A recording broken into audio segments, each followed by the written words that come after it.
Hello and welcome to The Critique. Hello. Today we're looking at a script for a commentary video on the influencer Gabbie Hanna. Right. Her recent pivot to religious content, the AI therapist, all of that. It's a really dense piece of analysis. For sure. Very distinct voice. So let's just dive right in and see how we can make it even stronger. Absolutely. Okay, so the first thing that really jumped out at me was a bit of a struggle with, let's call it, editorial discipline. The commentary keeps diluting its own argument by, throwing in these unrelated political or environmental bits that just distract from the main subject. I know exactly what you mean. It happens pretty early on. The narrator, they're trying to use these metaphors, right? Yeah. About the Trump administration, about climate change, to try and land a point. But do they land?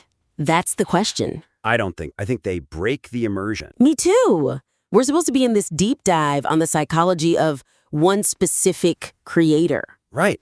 And then suddenly, bam, we're talking about global politics. Let's get specific. There's that moment about spiritual attacks. The narrator's breaking down Gabbie's claim that another creator is, under demonic attack. Which is a fascinating moment on its own. Totally. But instead of digging into that, the narrator just pivots and says something like, I know, the Trump administration is basically demonic, and then just moves on. It's just a throwaway line, but it's so jarring. It is. It signals to the audience that, maybe the narrator's more interested in their own political points than in the actual subject. It weakens their authority. It makes it seem like they can't stay on topic. And it happens again, maybe even more intensely, with the Chat GPT segment. Oh yeah, the rant. The rant. So Gabbie's dismissing the environmental impact of AI. And instead of just stating the facts, the script goes into this sarcastic spiral about the Arctic Circle melting and polar bears dying.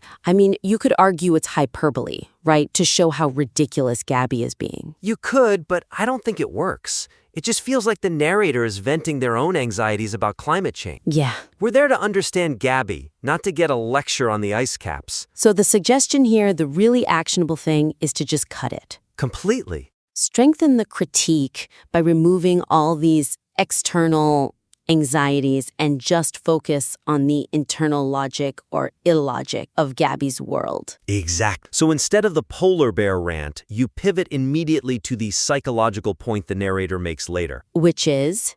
That she's using AI to avoid human judgment. That's the real story. That's so much stronger. It keeps the argument focused on her mental state, which is what the whole video is about. And same for the Trump comp. Just cut it. Analyze the weird theology of Gabbie diagnosing a stranger with a demonic attack. Keep it tight. All right, let's move on to tone. Because I felt a real tension here, a kind of hypocrisy. The hypocrisy trap, as we call it. Exactly. The critique of Gabbie's judgmental behavior is, I think, really undermined by the narrator's own use of some pretty dismissive language. Right. It's the classic pot calling the kettle black. The script spends ages criticizing Gabbie for judging people she doesn't know.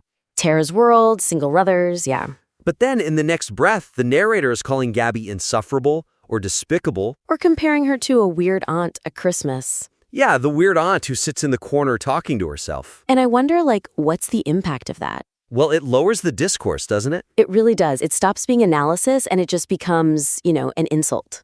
And it happens again with the single mother video. Gabbie says this awful thing about waiting for marriage. And the narrator's response is just, good Lord, you are insufferable. Which, okay, is a very human reaction. I get it. We all felt it. But it's an editorial choice. It's weak. The moment the narrator gets angry, they kind of lose the high ground. And the audience starts thinking less about Gabbie's bad take and more about, wow, this host is being kind of mean. So how do we fix that? How do we make it stronger? I think we need to elevate the whole thing. The suggestion is to take on a more clinical tone. Or even empathetic. In a way. Yeah, critique the harm of the actions, not the character of the person. So let's take that weird aunt line. Instead of just calling her weird, you frame it psychologically. Exactly. You say something like, Gabbie is projecting intimacy onto a stranger because her isolation has blurred her social boundaries. That explains the why. It turns mockery into insight. And for the insufferable comment? Just get rid of it. Yeah. Let the counter-argument do the work. The narrator makes a great point that marriage doesn't protect you from abuse.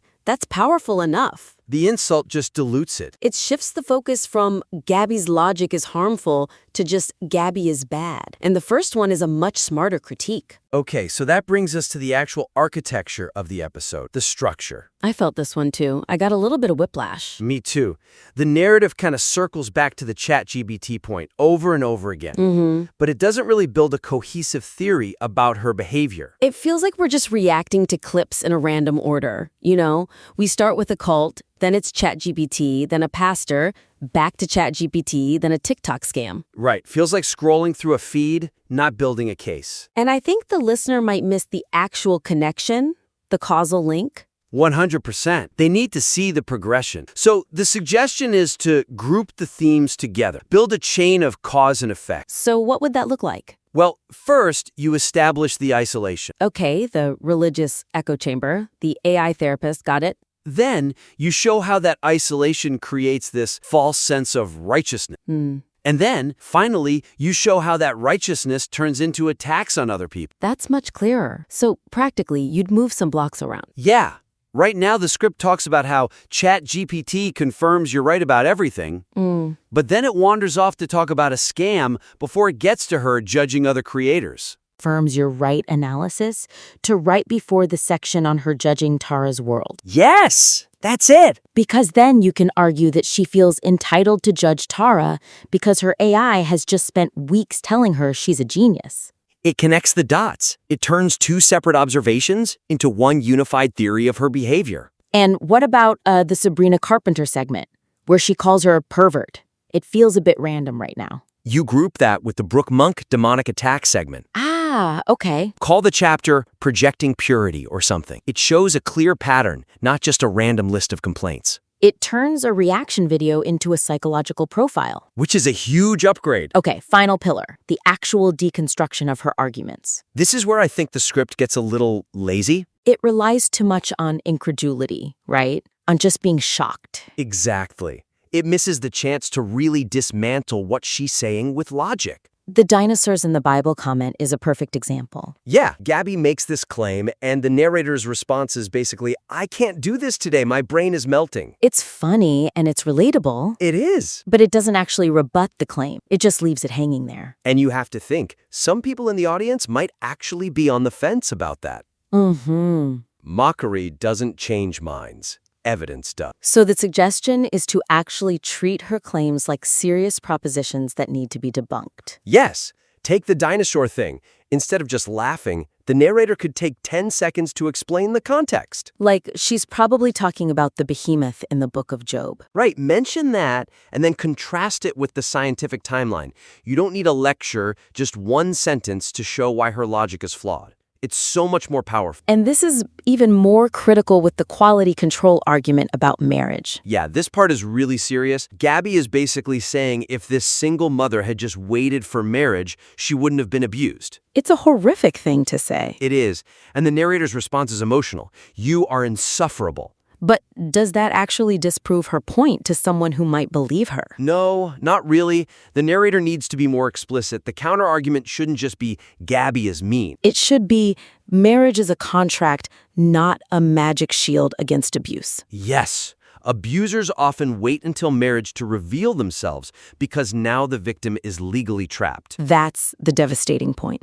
You have to use the logic of abuse dynamics against her, not just your own disgust. It really seems like the common thread here is moving from reaction to analysis. Perfectly put. Right now, this is an excellent reaction video script. It reacts to the politics, it reacts to her tone, it reacts to the clips. And the goal is to turn it into a true commentary that synthesizes all that. Less, can you believe she did this? And more, here's what this behavior means. And that's a story that gets lost when you're busy making jokes about Greenland melting. Exactly. You know, the narrator says a few times, I can't do it today, folks. I'm sorry. Yeah. And that's, in a way, a failure of the host's duty. The audience is there because they can't do it. They want you to make sense of the nonsense for them. So instead of, I can't do it, the script should say, okay, this is messy, but let's break down the underlying assumption here. Yes, it turns a complaint into a service. It turns a rant into a review. And that's the goal, right? To make something robust and logical. So, to wrap this all up, this is a script with so much potential. The passion is there. But the passion is getting in the way of the point. Exactly.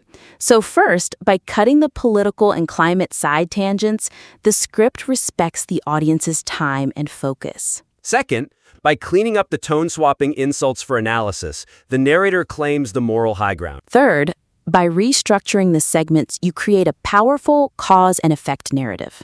And finally, by using logic instead of mockery to debunk her claims, you make the whole argument bulletproof. It transforms the piece from just another internet comment into a lasting, valuable critique. To our listener, Fraser, thank you for sending this in. There is such a strong voice here, and with these shifts, it could be incredibly authoritative. I would love to see a revised draft. I'm especially interested to see how that quality control argument lands when you strip away the emotion and just hit it with cold, hard logic. That could be a really powerful moment. Absolutely. Please send it back our way once you've had a chance to rework it. We'd love to see how it evolved. Thank you for listening to The Critique. Keep writing. And keep refining. Goodbye.